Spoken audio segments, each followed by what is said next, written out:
大家好，我係蔡偉雄。咁喺上星期啦，咁就有一個 YouTuber 咧就放咗條片上網上啦嚇，咁就誣蔑我同恐怖在線嘅節目主持潘先生就夾粉害死一位打上嚟嘅求助者叫石太啦。咁追溯翻呢件事咧，咁就係2022年嘅6月30號，恐怖在線一個節目最尾個節裏邊，咁石太打嚟求助嘅。咁當然啦，呢條片呢位 YouTuber 一放咗上網之後，咁會令到有好多人有誤解啦嚇。咁包括我家人嚇，同埋我啲朋友都問究竟發生咩事。咁我想趁住呢個機會嚇，咁就澄清一下嚇。咁希望大家俾少少時間我睇埋成條片佢好嘛？唔該。咁首先話網友啦報料俾呢位 YouTuber 聽啦，就話我害死石太一家人啦。首先呢個字眼害死啦嚇，對於我嚟講咧，就係用一啲計劃啊，或者一啲橋啊去陷害或者係整死受害人嘅係。咁但係咧，我同石太一家人咧都唔認識啦嚇，咁我亦都唔知佢住喺邊度，亦都冇上過佢屋企睇風水，我亦都唔認識佢仔仔。咁所以咧，呢啲咁嘅説話咧，其實係喺法律上啦，可以屬於係誹謗啦嚇。咁喺呢個宗教上面咧，咁我就視為呢個係口業啦嚇。用詞方面咧，真係要審慎一啲啊。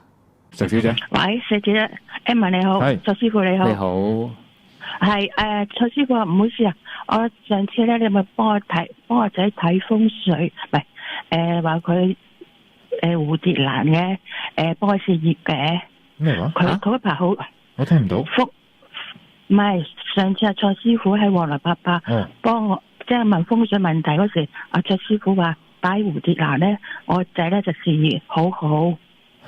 咁跟住咧，好咗一排，跟住呢2個月咧，因為佢翻嗰啲散工咧，翻得3日，成日俾人蝦，俾人鬧咯。跟住呢兩個月盤劈咗，同埋咧，佢問人借錢，即係冇心情數，跟住俾人追，佢而家咧睇唔開。我想問蔡師傅咧，佢冇過唔過到醫關？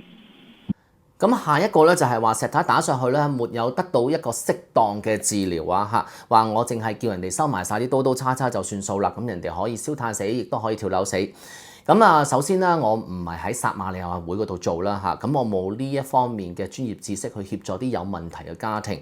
咁如果亂咁俾意見嘅話，可能有機會會負上法律上嘅責任啦。咁其實如果有睇節目嘅話咧，咁就應該好清楚，就石太未打上嚟求助之前，佢仔仔已經嘗試過用刀自殺啦。咁個女朋友有勸佢男朋友唔好咁樣做。佢女朋友安慰佢，佢嗰日有一晚佢攞把刀插自己，個女朋友喺度阻止咗佢，係啦。OK。咁石太打嚟就希望話得到一啲睇下可唔可以風水玄學上面嘅見解啊，可以幫一幫佢咁樣啫。咁當然啦，咁死嘅方法有好多種，唔係一定係自殺死嘅，唔係一定用刀吉死自己，可以跳樓，亦都可以燒炭。咁就當阿石太講關於佢仔用刀吉死自己嘅時候，咁好自然我就會同人哋講就係話你收埋啲刀刀叉叉啦，等佢唔好有機會再攞啲刀嚟自殺咁樣啦。咁我都見到有一樣嘢有個危險就係話佢可能攞繩去吊頸死，咁收埋啲繩亦都係另一個方法去幫助等佢唔好有機會會自殺啦，係咪？咁我哋做玄學呢一行啦嚇，只可以勸喻一個人啦嚇。咁我哋每一個人都有每一個人嘅路要行啦嚇。咁唔通一個人欠到周身債咁打上嚟求助，我就要借錢俾佢渡過難關咩？係咪？咁有少少唔係咁 make sense 啦。咁況且我一早已經用過一次方法去幫過石太一次嘅仔仔去渡嗰次難關。咁呢一樣嘢係咪對於我嚟講一個好不實嘅指控咧？亦都對於我嚟講係唔公平咧，係咪？開始應該講到冇嘢講咧，就埋身攻擊啦嚇。咁你嗰個師傅自稱係奇門遁甲啦，咁本身都有啲錢嘅。佢話個唔係靠做師傅揾錢噶，諗住係攞名氣啊，咁啊仲大鑊，即係嚟玩下嘅，就自稱係師傅，咁人哋就問你嘢。其實老實講啦嚇，每個人都有啲錢㗎啦嚇，睇下多定少嘅啫，係咪？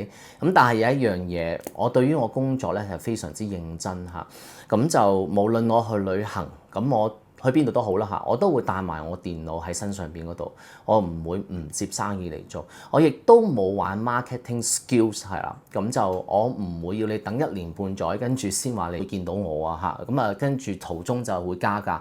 我嘅價錢，我所有嘅做嘢方法都係好透明，我諗我所有嘅人客都會知道呢一點啦嚇。咁啊，至於名氣呢方面啦，咁你做得好啊，自然梗係有名氣噶啦；做得唔好啊，自然俾人哋奚落啦，係咪？咁啊，所謂面係人哋俾啊，假啊自己丟啦，係咪？咁但係最緊要做嘢就係問心無愧就得啦。其實我已經有一段時間冇上恐怖在線啦，咁亦都恐怖在線上面啦，有好多一啲比較名氣重嘅師傅啦嚇，咁我就真係諗極都諗唔明點解我又冇乜新聞價值，咁啊要講我咧，咁就係咪？咁啊，但係咧我想趁呢個時間咧就話俾大家聽啦。咁我就算每一次做恐怖在線嘅節目嗰陣時候咧，我都會花成日嘅時間去對一對我嘅資料啦嚇，check 一下究竟我有冇講錯説話啦嚇。因為其實唔會因為一個人講咗一啲説話俾你聽，而係你會100% 就即刻就會相信嚇，咁啊亦都唔會斷章取義啦嚇，咁啊亦都唔會咁輕易相信別人啦嚇，咁呢一個係我做嘢嘅宗旨啦嚇，咁就希望大家我拍完呢條片俾大家睇之後啦，希望大家對於害死阿石太呢個報導啦嚇，希望有個清楚嘅解釋啦嚇，咁啊多謝大家收看。